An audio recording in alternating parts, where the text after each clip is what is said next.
Saludos a todos, en este video vamos a ver qué es lo que dice la Biblia sobre el pecado. A veces el concepto de lo que es el pecado llega a ser algo muy confuso, o que no se entiende claramente, su gravedad e importancia. Primero veamos el significado de esa palabra en el idioma hebreo y griego según el diccionario bíblico de Bin. En hebreo es hatat, que en sí vemos que es errar en el blanco o no dar en el blanco. Y en griego es hamartia, en sí también es errar en el blanco, como fallar. Notamos que su significado básico es errar en el blanco. Uno erra en el blanco cuando falla, y cuando fallamos como humanos pecamos. Pero ¿fallar en qué o haciendo qué cosa que nos lleve a la muerte? Hemos visto que los frutos de la carne nos condenan a la destrucción, mientras que los frutos del Espíritu nos llevan a la vida. Fallamos o pecamos cuando actuamos según los frutos de la carne, que es lo que nos condena a la muerte. Sobre los frutos de la carne y los frutos del Espíritu ya lo hemos visto en otro video. Veamos unos textos para aclarar más el tema. Ezequiel 18:4 dice: Y aquí que todas las almas son mías, como el alma del Padre y el alma del Hijo. El alma que peque, morirá. Que peque va a morir. Romanos 5:21 dice: Porque así como el pecado reinó para muerte, por el pecado morimos, así también la gracia reinará por la justicia para vida eterna mediante Jesucristo Señor nuestro. Romanos 6:23 dice: Porque la paga del pecado es la muerte, pero la dádiva de Dios es vida eterna en Cristo Jesús. El pecado causa muerte.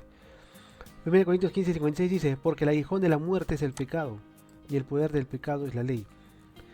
Pero también dice que al morir somos librados del pecado, ya no tenemos pecado.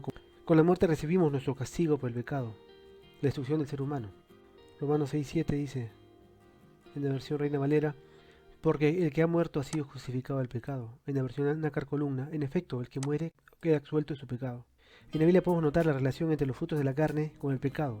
Eso lo vemos en 2 Corintios 12, del 20 al 21. Dice: Pues me temo que cuando llegue no os halle tales como quiero, si yo sea hallado por vosotros cual no queréis.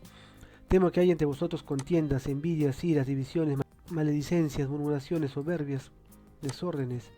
Temo que cuando vuelvas me humille Dios entre vosotros, y quizás tenga que llorar por muchos de los que antes han pecado y no se han arrepentido de la impureza, fornicación y lujuria que han cometido. Vemos una relación con los frutos de la carne con el pecado. También parece que en el tiempo de Jesús muchos creían que si una persona nacía con algún defecto era debido al pecado de sus padres. Pero Jesús lo aclara que no es así. En Juan 9, 1 al 3 dice: Y al pasar Jesús vio un hombre ciego de nacimiento. Y le preguntaron sus discípulos diciendo: Rabí, ¿quién pecó, este o sus padres, para que haya nacido ciego? Respondió Jesús: No es que pecó este, ni sus padres, sino para que las obras de Dios se manifiesten en él. Sino como diciendo que para que en él se haga el milagro y Dios manifestar su poder mediante los milagros de Jesús. Acá vemos cómo Jesús curaba enfermo, porque tenía el poder del Espíritu Santo. Los textos siguientes parecen indicar que los pecados del paralítico ocasionan que éste se encuentre en ese estado y que Jesús, al perdonárselos, deje de ser paralítico. Veamos, Mateo 9 del 2 hacia adelante: Y sucedió que le llevaron un paralítico tendido sobre una camilla. Al ver Jesús la fe de ellos, dijo al paralítico: Ten ánimo, hijo, tus pecados te son perdonados. Entonces algunos de los escribas se decían a sí mismos: Este blasfema. Conociendo a Jesús los pensamientos de ellos, dijo: ¿Por qué pensáis mal en vuestros corazones? ¿Qué es más fácil decir? ¿Los pecados te son perdonados? O decir: levántate y anda. Pues para que sepáis que el Hijo del Hombre tiene potestad en la tierra para perdonar pecados. Dijo entonces al paralítico: levántate, toma tu camilla y vete a tu casa. Entonces él se levantó y se fue a su casa. Marcos 2, 5 al 11 dice: Al ver Jesús la fe de ellos, dijo al paralítico: Hijo, tus pecados te son perdonados. Estaban ahí sentados algunos de los escribas, los cuales pensaban para sí: ¿por qué habla este de ese modo? Blasfemias dice. ¿Quién puede perdonar los pecados si no solo Dios? Y conociendo luego Jesús en su espíritu que pensaban de esa manera dentro de sí mismos, les preguntó: ¿por qué pensáis así? ¿Qué es más fácil decir al paralítico: tus pecados te son perdonados? O decirle: levanta, toma tu camilla y anda. Pues para que sepáis que el Hijo del Hombre tiene potestad en la tierra para perdonar pecados. Dijo el paralítico: a ti te digo, levántate, toma tu camilla y vete a tu casa. También Lucas capítulo 5 del 20 al 24 dice lo siguiente: Al ver él la fe de ellos, les dijo: hombre, tus pecados te son perdonados. Entonces los escribas y los fariseos comenzaron a pensar diciendo: ¿quién es este que habla blasfemias? ¿Quién puede perdonar pecados si no solo Dios? Jesús entonces, conociendo los pensamientos de ellos, les preguntó: ¿qué pensáis en vuestros corazones? ¿Qué es más fácil decir: tus pecados te son perdonados? O decir: levántate y anda. Pues para que sepáis que el Hijo del Hombre tiene potestad en la tierra para perdonar pecados. Dijo el paralítico: a ti te digo, levántate, toma tu camilla y vete a casa. Pero como leemos en Juan 9:3, los pecados no necesariamente te vuelven ciego o paralítico, sino que estas curaciones se hicieron para que las obras de Dios se manifiesten, para que crean que Jesús es el Mesías. Jesús, al decir que perdona los pecados, está diciendo que cura a la persona que tiene un mal. En este caso, un mal físico. Por eso se dice también que los apóstoles podían perdonar pecados. Eso vemos en Juan 20, del 19 al 23. Dice lo siguiente: Cuando llegó la noche de aquel mismo día, el primero de la semana, estando las puertas cerradas en el lugar donde los discípulos estaban reunidos por miedo de los judíos, llegó Jesús y puesto en medio de ellos les dijo: Paz a vosotros. Y al decir esto sopló y les dijo: Recibid el Espíritu Santo. A quienes perdonéis los pecados les serán perdonados, y a quienes se los retengáis les serán retenidos. ¿En qué sentido los apóstoles podían perdonar los pecados? En el mismo sentido en que Jesús perdonó los pecados del paralítico, curándolo. Claro que este es un símil de lo que hará Jesús con la humanidad cuando regrese por segunda vez, salvando a la humanidad de sus pecados o faltas, siendo librados de todo tipo de dolencias. En los siguientes textos vemos cómo los apóstoles tenían el poder de realizar todo tipo de milagros. Vamos a Hechos 5:12 dice: Cuando llegó la noche de aquel mismo día, el primero de la semana, Hechos 5:12 dice: Por la mano de los apóstoles se hacían muchas señales y prodigios. En el pueblo estaban todos unánimes en el pórtico de Salomón. Hechos 6:8 dice: Esteban, lleno de gracia y de poder, hacía grandes prodigios y señales entre el pueblo.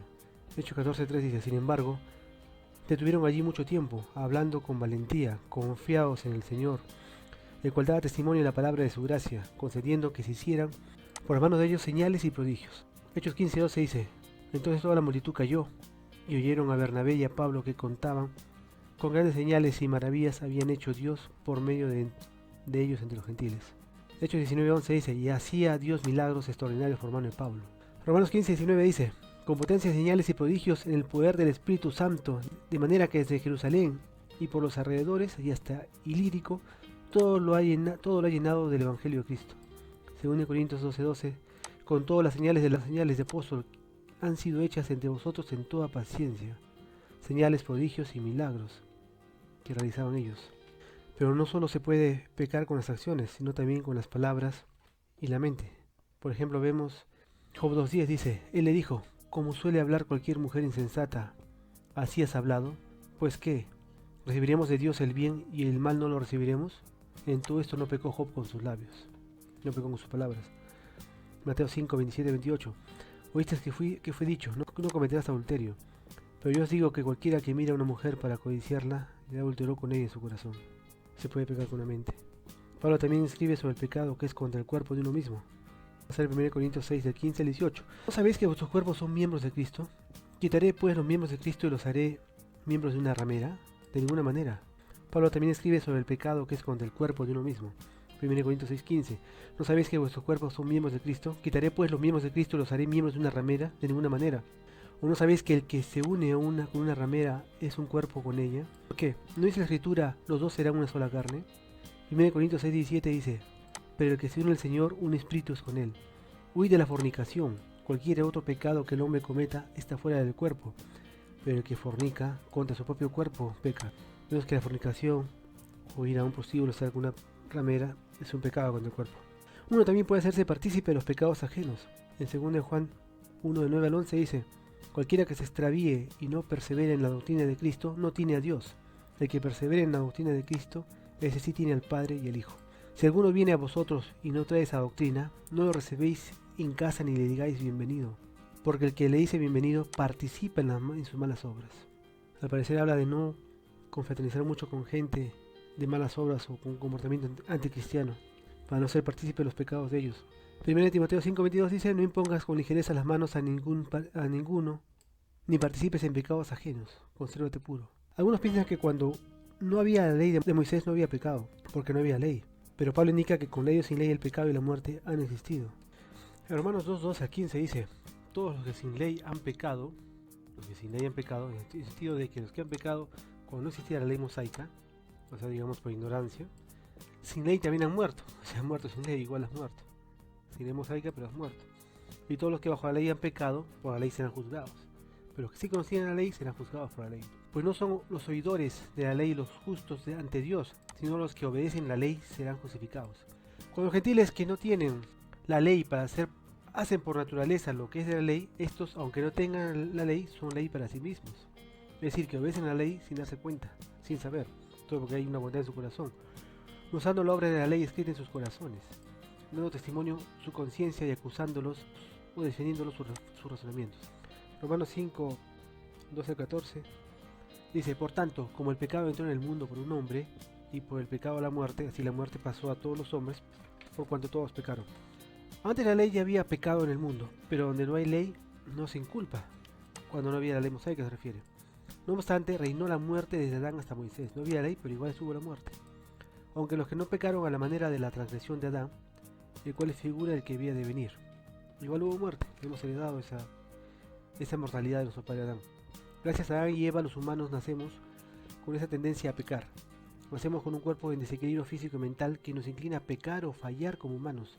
Nacemos con cuerpos fallados o con pecado, cuerpos destinados a morir por eso.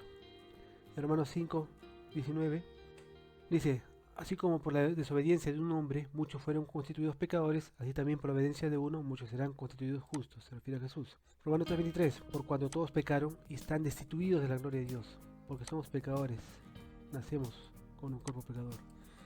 Santiago 1:14 dice: sino que cada uno es tentado cuando en su propia pasión es atraído y seducido. Entonces la pasión, después que ha concebido, da luz al pecado, después que nace esta pasión. Y el pecado, siendo consumado, da luz a la muerte.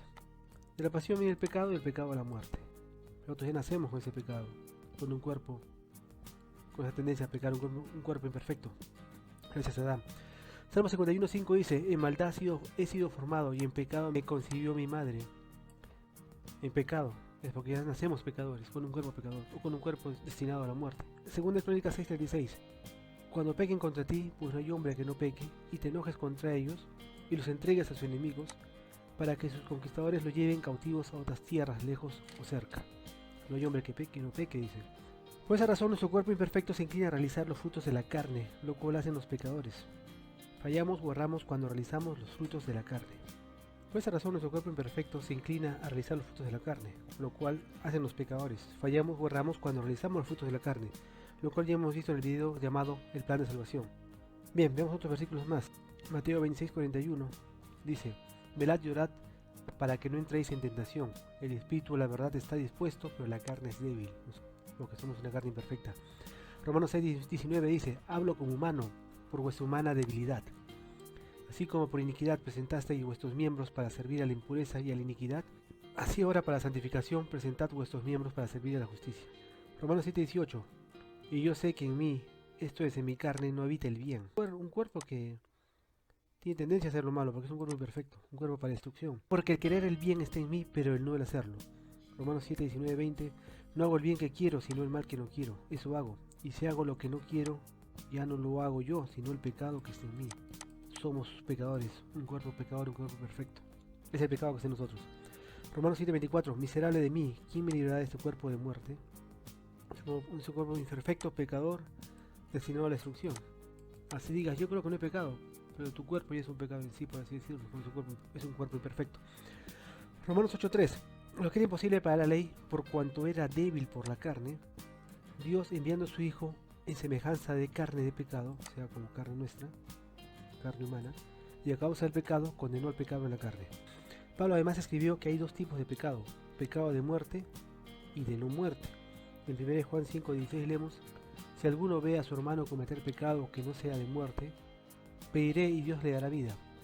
Eso es para los que cometen pecado que no sea de muerte. Hay pecado de muerte, por el cual yo no digo que se pida. Dice que hay pecado de muerte. Mateo 12:31 dice: por tanto os digo, todo pecado y blasfemia. Pero ¿qué clase de fallo, falta o pecado será este? Suena como un pecado imperdonable. Hay que recordar que la Biblia habla sobre pecados imperdonables. Al parecer son pecados contra el Espíritu Santo de Dios. La carta de Juan. Mateo 12:31 dice: por tanto os digo que todo pecado y blasfemia será perdonado a los hombres, pero la blasfemia contra el Espíritu no le será perdonada.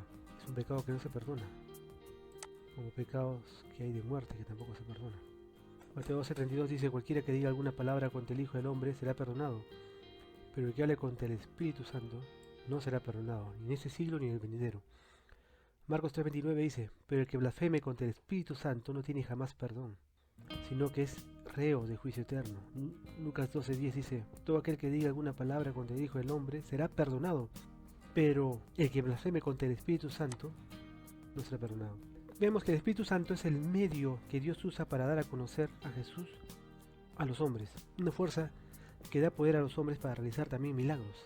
En Hechos 2:1 al 4 leemos lo siguiente: cuando llegó el día de Pentecostés estaban todos unánimes juntos. De repente vino del cielo un estruendo como de un viento recio que resopla, el cual llenó toda la casa donde estaba, y se les aparecieron lenguas repartidas, como de fuego, asentándose sobre cada uno de ellos. Todos fueron llenos del Espíritu Santo, y comenzaron a hablar en otras lenguas según el Espíritu les daba que hablaran. Las personas que han recibido este conocimiento y poder del Espíritu Santo y luego han renegado de él ya no tienen perdón. Como dice la carta de Hebreos 6:4 al 6, dice: es imposible que los que una vez fueron iluminados, gustaron el don celestial, fueron hechos partícipes del Espíritu Santo y asimismo gustaron de la buena palabra de Dios y los poderes del mundo venidero, y recayeron, sean otra vez renovados para arrepentimiento, glorificando de nuevo para sí mismos al Hijo de Dios y exponiéndolo a la burla. Hebreos 10:26 dice: si pecamos voluntariamente, después de haber recibido el conocimiento de la verdad, ya no queda más sacrificio por los pecados. Según Pedro 2:21 dice: mejor les hubiera sido no haber conocido el camino de la justicia, que después de haberlo conocido, volverse atrás del santo mandamiento que les fue dado. Bien, pensé que ese pecado no perdonable es contra el Espíritu Santo. Bueno, espero que esto les haya ayudado a comprender más sobre el pecado. Es todo por el video de hoy. Gracias por su atención y no olviden suscribirse.